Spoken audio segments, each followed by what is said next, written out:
Hi guys, কেমন আছেন সবাই? নিশ্চয়ই ভালো আছেন। তো আজকে আমি আপনাদের জন্য নিয়ে এসেছি একটি পাঁচমিশালি সবজির রেসিপি। এই গরমে কিন্তু এই হালকা পাতলা ঝোলের সবজির রেসিপি খুবই ভালো লাগবে। তো প্রথমে আমি সবজিগুলোকে কেটে নিয়েছি। আমি এর মধ্যে নিয়েছি ঝিঙে, মিষ্টি কুমড়ো, মিষ্টি আলু, গোল আলু ও ডাঁটা এবং গাজর নিয়েছিলাম। তো প্রথমে কড়াইতে আমি জিরে ও তেজপাতা ফোড়ন দিয়ে নিলাম।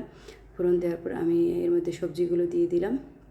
সবজিগুলো দেওয়ার পরে আমি এর মধ্যে দিয়ে দিব কিছু চিংড়ি মাছটা দিলে সবজির স্বাদটা ভালো লাগবে। তো চিংড়ি মাছটা দিয়ে দিলাম। চিংড়ি মাছটা দেওয়ার পরে আমি এর মধ্যে দিয়ে দিব কিছুটা পরিমাণ হলুদের গুঁড়ো দিয়ে সবজিটাকে ভালো করে চিংড়ি মাছের সাথে ভেজে নিতে হবে। কিছুটা ভাজা হওয়ার পরে আমি এর মধ্যে দিয়ে দিব কেটে রাখা ডাঁটাগুলো দিয়ে আমি আবারও এটাকে কিছুক্ষণ ভেজে নিব। সবজিটা নরম হওয়া অবধি কিন্তু আমাদের ভালো করে ভাজতে হবে সবজিটাকে। তো একটু নরম হয়ে যাওয়ার পরে আমি এর মধ্যে দিয়ে দিব পরিমাণ মতো হলুদ গুঁড়ো এবং লবণ।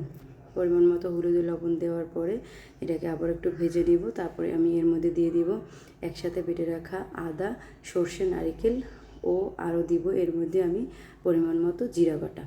তো এই মশলাগুলো দিয়ে এই সবজিটার সাথে ভালোভাবে অনেকক্ষণ কষিয়ে রান্না করতে হবে। যত কষাবেন, আমি প্রতিটা রান্নায় বলি, তত রান্নার স্বাদ বাড়বে। তো এর মধ্যে স্পেশাল একটি জিনিস দেবো, সেটি হলো আমাদের দেশীয় ভাষা যেটাকে বলে বোম্বাই মরিচ। এর গন্ধে সবজির স্বাদ দ্বিগুণ হয়ে যাবে। তো বোম্বাই মরিচটা দিয়ে আমি সবজিটাকে আরও কিছুক্ষণ কষাবো, ঢেকে কষাবো, অল্প পানি দিব এবং কষাবো। কষানো যখন হয়ে যাবে, দেখবেন সবজিগুলো নরম হয়ে আসছে, তখন আমরা এর মধ্যে দিয়ে দিব ফুটিয়ে রাখা গরম পানি দিলে সবজির স্বাদটা আরও ভালো হয়। তো এই যে দেখেন, আমি গরম পানিটা দিয়ে দিলাম। গরম পানিটা দিয়ে দেওয়ার পর আমরা ঢেকে এটাকে আবারও সিদ্ধ হওয়ার জন্য রান্না করব 3-4 মিনিটের মতো। তো আমি মাঝে মধ্যে ঢাকনাটা খুলে আবার একটু নেড়ে দিচ্ছি। দেখেন, ঢাকনাটা খোলার পরে কি সুন্দর ফুটছে। তো আমার কিন্তু সবজিটা রান্না হয়ে গেছে। আমি উঠিয়ে নিয়েছি এবং এখানে বিলাতি ধনেপাতা দিয়ে দিচ্ছি এর মধ্যে। বিলাতি ধনেপাতাটা দেওয়ার পর দেখেন আমার সবজির ফাইনাল লুক দারুণ হয়েছিল খেতে। আপনারাও